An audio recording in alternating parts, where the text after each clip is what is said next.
Then we have the fourth category of trading mistakes, and these are the complacency mistakes. These are done by neglecting preparation.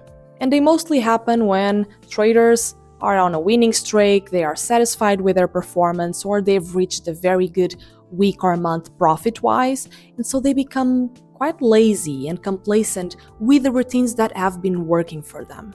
So, for example, skipping the market review, the pre-trading session routine, and subconsciously they start to tend to their comfort zones. They start to get complacent. 2 action steps that I have for you is to take your daily routines seriously. Really understand what are the 20% of actions that are driving your 80% of the results and your best trading performance, and lock them in and make them non-negotiables.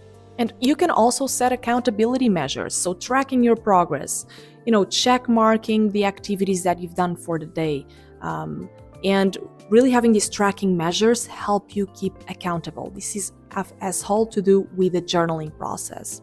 Now, what I also see a lot, especially with some of the traders that I work with, is some fear of success. So if you notice that every time you have a winning streak or a good month or a good period, you find yourself self-sabotaging and returning back to default mode, there's probably a problem of fear of success, which is not directly related with fear of success, right?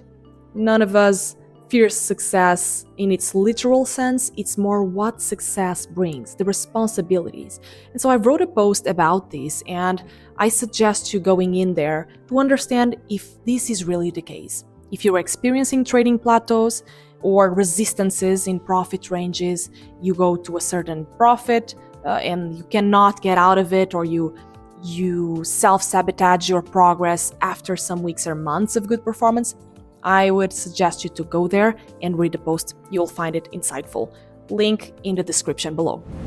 The fifth category of mistakes, these are knowledge gap mistakes, and they happen due to a misunderstanding of information or when there's incomplete information.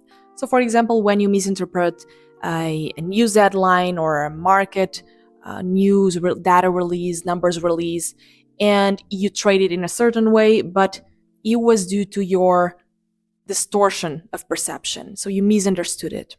So action steps for you here: primarily raise your awareness of this gap.